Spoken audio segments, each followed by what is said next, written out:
Hello, this is JOMAJ Studios and this is our original fantasy action adventure, Slay, The Path of a Saint. Episode 7. By the time we returned to school 2 years later, at the start of our SS3, we were all in the later stages of puberty. Ajib's grew to be 5 feet 11 and he was quite slim, but not skinny. Beefy was around the same height, only he had been working out the summer just before and was quite muscular. Okpe grew to be a whopping 6.5 feet. He became tall, hefty, hairy, and by SS1 he was already shaving regularly. I saw it as one of the side effects of being a werewolf. Nee and I grew to be about 5 feet 8 inches, and all the demon slaying we did kept us built like professional gymnasts. Rebecca grew to be about 5.5 feet. She became a gorgeous young woman with class as well as style. That is why I wasn't surprised when they made her social prefect.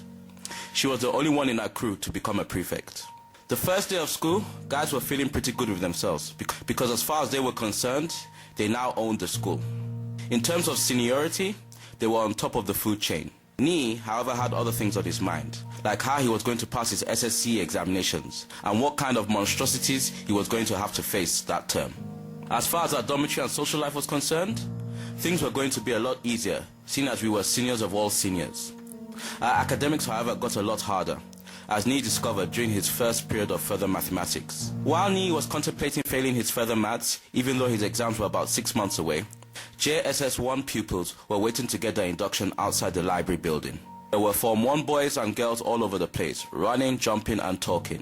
One particular boy was sitting down on the grass, all by himself reading a comic book. A short, dark-skinned, chubby boy dressed in complete school uniform. His name was Abe.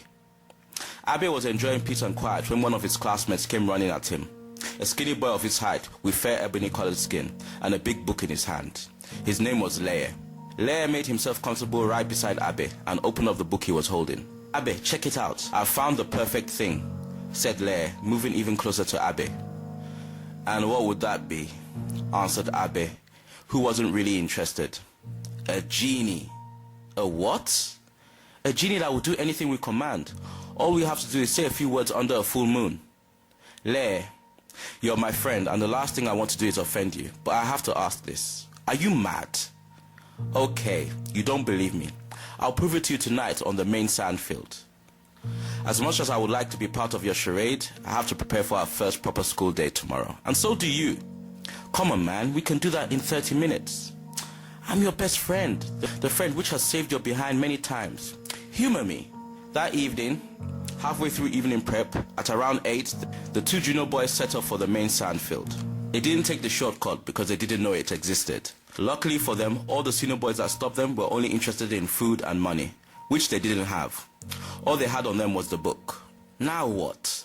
asked Abe impatiently, as they both stood at the entrance of the sand field, which was covered with tall grass.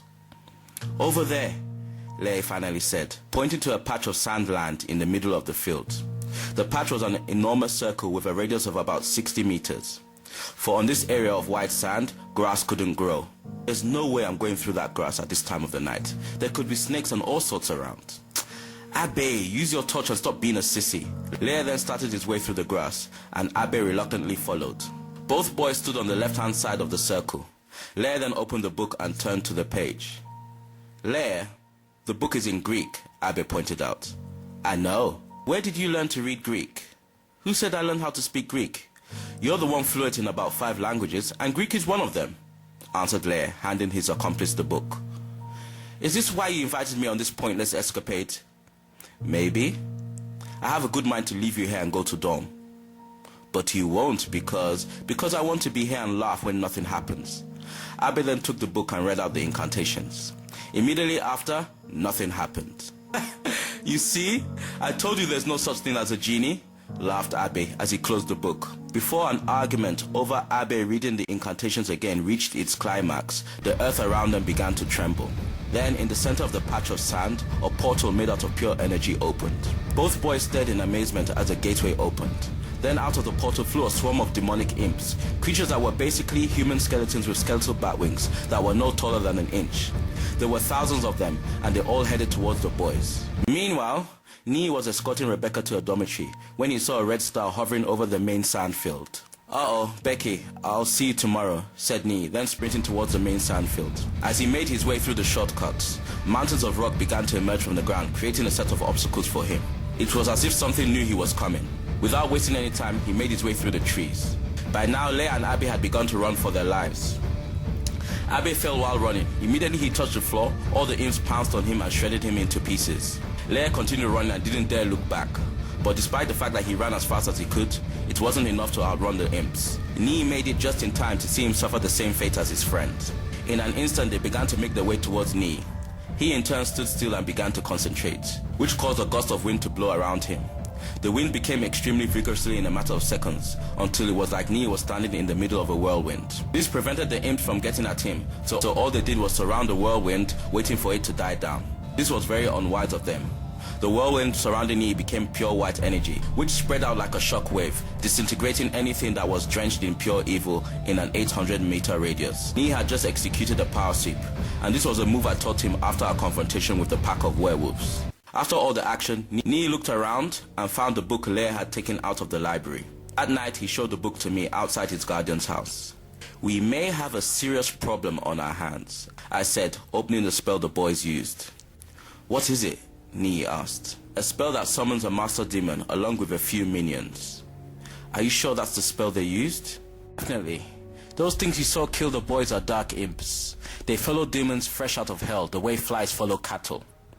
I just hope your power sweep killed everything that arrived and then some." "My God, Tokwe!" Nee exclaimed, just remembering that very night his friend was roaming around the area as a werewolf. "Don't worry. Your friend is half human. The sweep will just knock him out for 6 hours," I reassured. The first thing Nee did the next morning was to check for Tokwe on his bunk. He wasn't there. So he skipped breakfast at the dining hall and waited for him outside class. After about 45 minutes of waiting, Nee saw Tokwe heading towards the classroom block from about 50 meters away. "Hey there, is everything okay?" Nee greeted, at the same time thanking God in his mind that he was far from disintegrated. "I'm fine. I have a little headache, but I'm fine." "You don't by any chance remember being knocked unconscious last night?" "As a matter of fact, I do. Why do you ask?" "Well, you see, I kind of caused it." "You did? How?"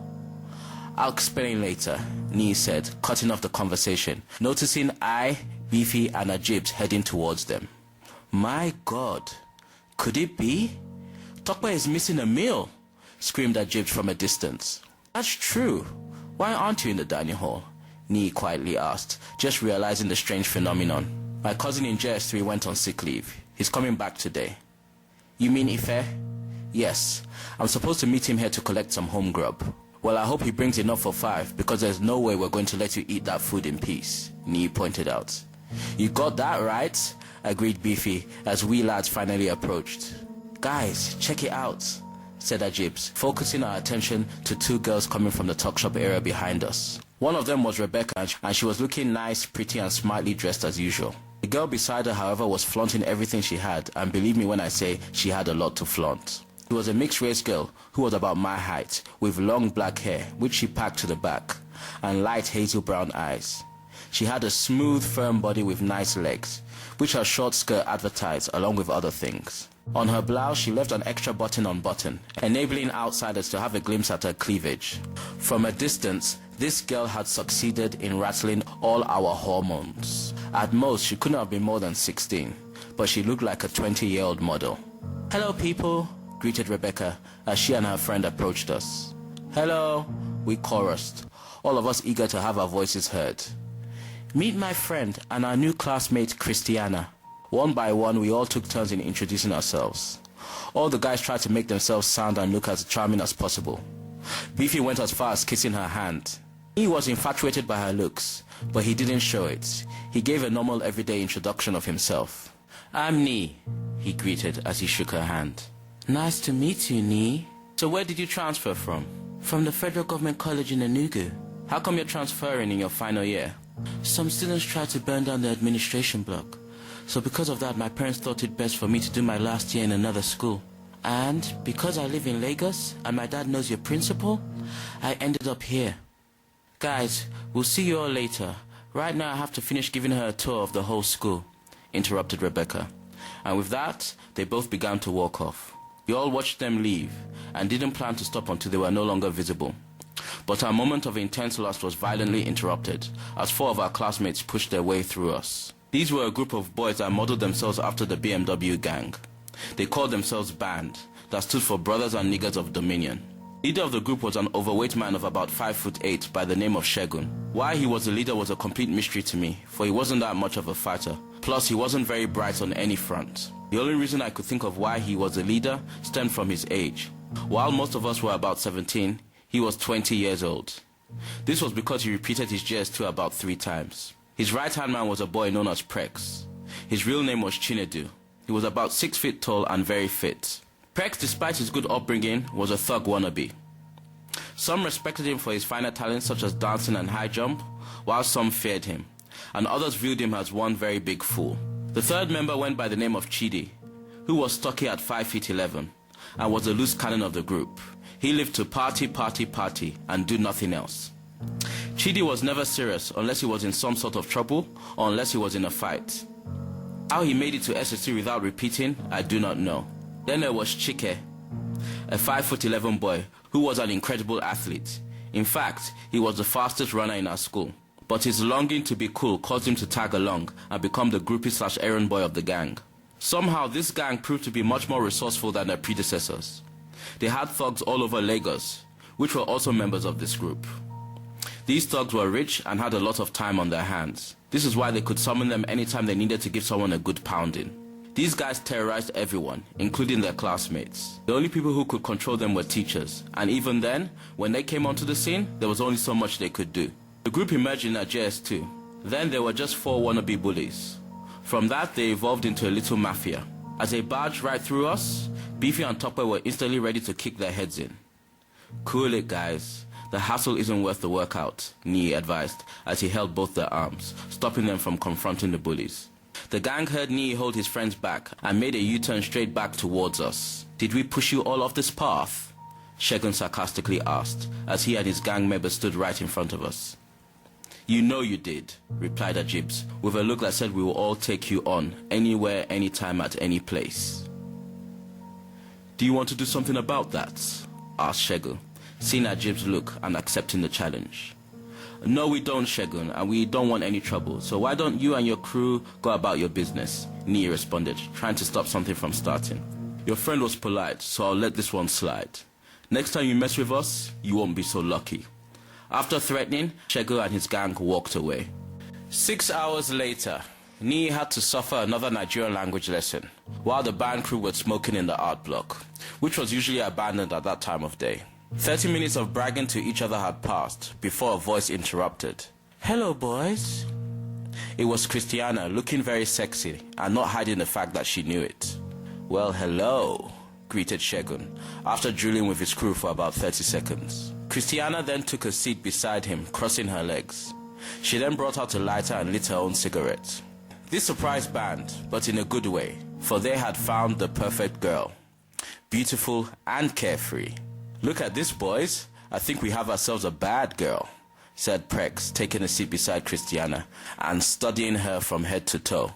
You don't know the half of it, she said, then beginning to stroke Prex's groin area. All the boys were stunned, especially Prex, who of course was not complaining. Tell me something. Are you all friends? She asked, still stroking. Yes, answered Prex, who was really enjoying what she was doing. So I guess you guys share a lot of things, she continued, still stroking. Yes, answered Prex, who was now in a state of ecstasy. Tell me, guys, do you feel like sharing?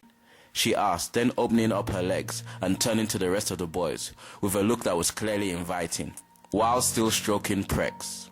Back at the SS3 block, classes were over and Nee was waiting for Rebecca to finish talking to a teacher so he could walk with her to the dorm area. Then he saw a red star over the art block. On sight, he instantly began running towards the area. Tayo, follow now, he yelled, running past me, while I was attending to some fans, which were a bunch of JS3 girls. In a few minutes, Nee and I were at the art block, but we saw no hideous-looking demon. All we saw was Christiana sitting by the entrance, quietly reading a book. Hi guys, I hope no problem, greeted Christiana, who had noticed the way we had both run up. No problem. You know how we guys love to race, Nee quickly lied. We both then looked up, just in time to see the star disappear. You didn't by any chance see anything peculiar? I asked with a look of suspicion. Peculiar? Anything in particular? No, just anything weird, I answered. No, I haven't seen anything weird. Will you guys please escort me to the gate? I've finished here. Sure, Nee said, thinking to himself that if there was a demon in the area, escorting her was the best thing to do. Friday that followed, Ajib was about 2 hours earlier for afternoon prep. Someone had stolen his biology notes, which meant he had to recopy 60 pages. 30 minutes later, after writing about 20 pages, he dropped his pen to relax for a while. Seems like a lot of work, said a voice. Ajib looked towards the entrance of the class, and there standing at the doorway was Christiana, dressed in a girl's Jaja housewear.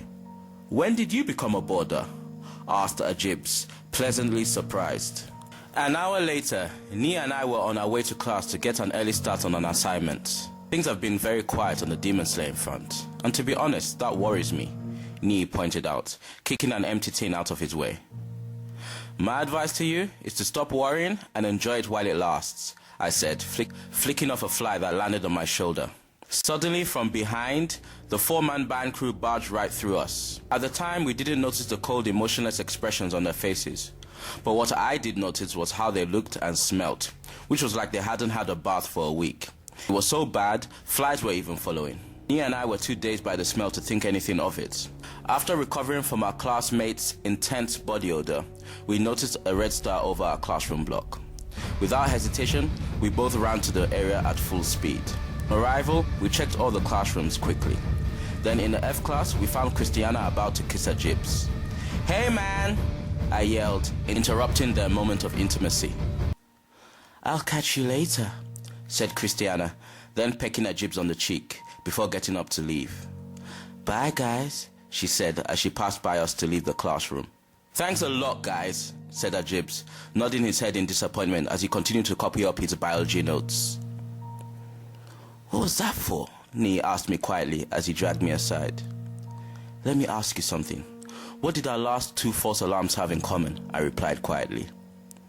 Christiana, Nee answered, realizing where I was coming from. An hour later, Nee was keeping an eye on Ajib from a distance as he carried out his work during the afternoon prep. Meanwhile, I and Tokwe were searching for Christiana everywhere. This is hopeless. We'll never find her like this, I said, now getting fed up of searching. Maybe we should split up and cover more ground, suggested Tokwe. That's not a bad idea.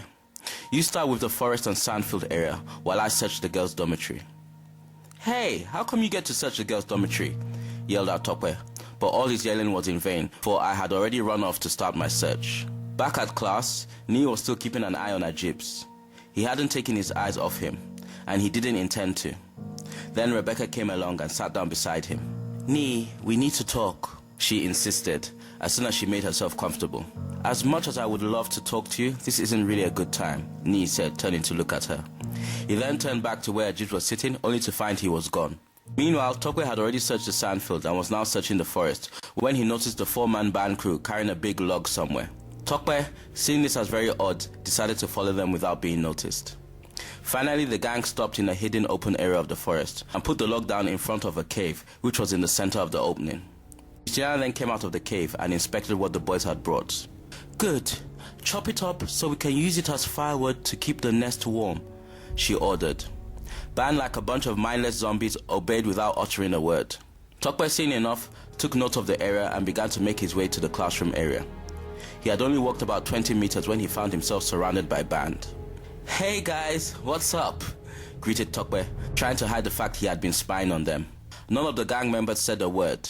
Instead, Chike, who was standing right in front of him, replied Tokwe with a back kick to his stomach, which flung him through the air and caused him to land back first in a nearby tree before hitting the ground. Now, Tokwe possessed the strength of a dozen men. The fact that Chike's kick could do that to him was proof enough that something wasn't at all right. Tokwe was strong and so was able to recover quickly and rise to his feet. But before he could even assess the situation, the band crew had already somersaulted towards him and surrounded him once again. Tokwe received punches and kicks from all angles, from individuals who were just as strong as he was. It wasn't long before Tokwe was hurt, and when his attackers saw he had lost the ability to fight back, they dragged him back to the secret opening in the forest and threw him at the feet of Christiana. "He's alive. Good. We'll keep him. The master is going to need a snack when he has fully regenerated," she said, studying him as though he was a piece of meat. After she had finished sizing him up, vines under her control from around the forest lifted Tokwe up and tied him on top of a nearby tree. Tokwe was unconscious for quite a while, and when he awoke from where he hung, he could see Christiana lead the gyps into the cave.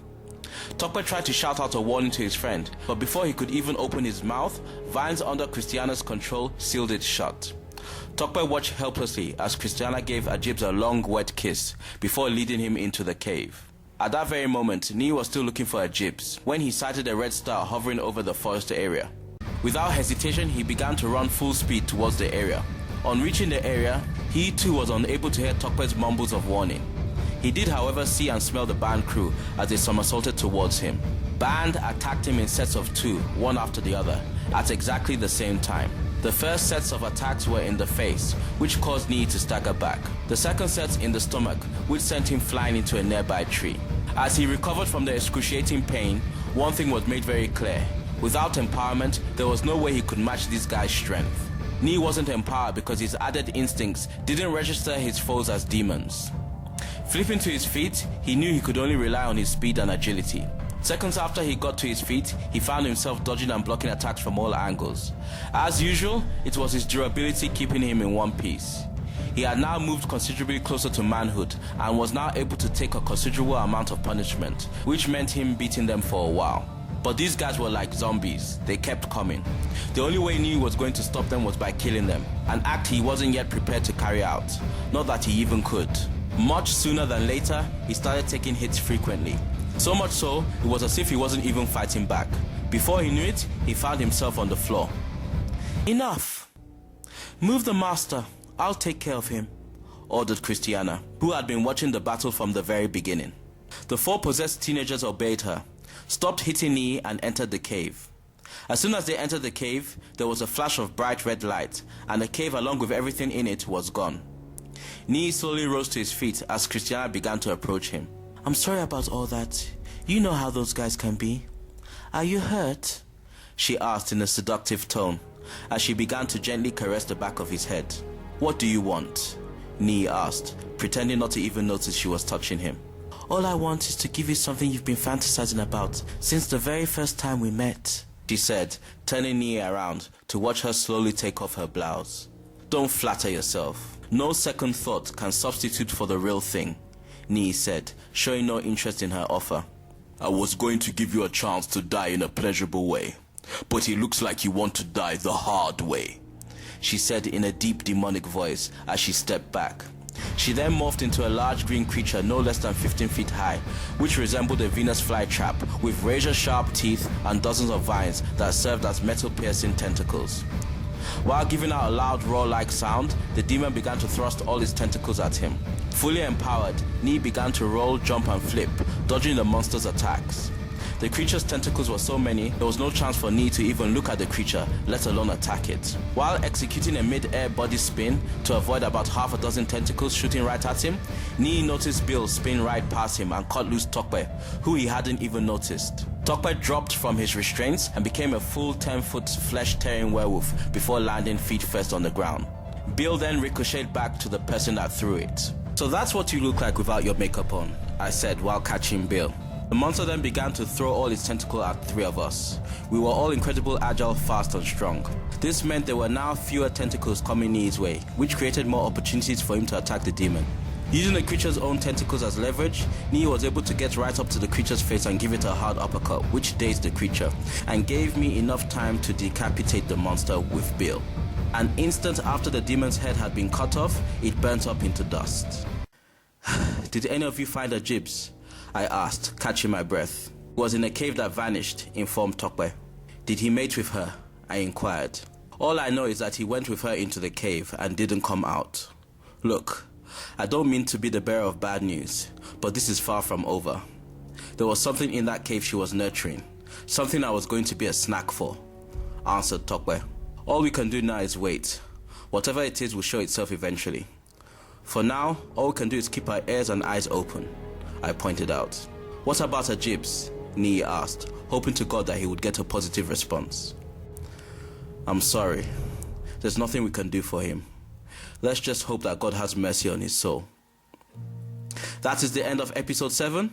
The scripture for this episode is Proverbs 6 verse 25. Do not lust in your heart after her beauty, or let her captivate you with her eyes. How would you relate this scripture with this episode?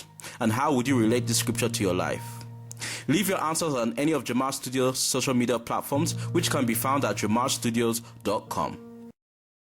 The Fall of Nell is now available on paperback and Kindle at Amazon. For more details, go to jomajstudios.com and click on Bookstore. Also at jomajstudios.com, you can check out our YouTube page, Facebook page, Twitter page, and our Instagram page, and other website features. See how you can get involved with us at jomajstudios.com.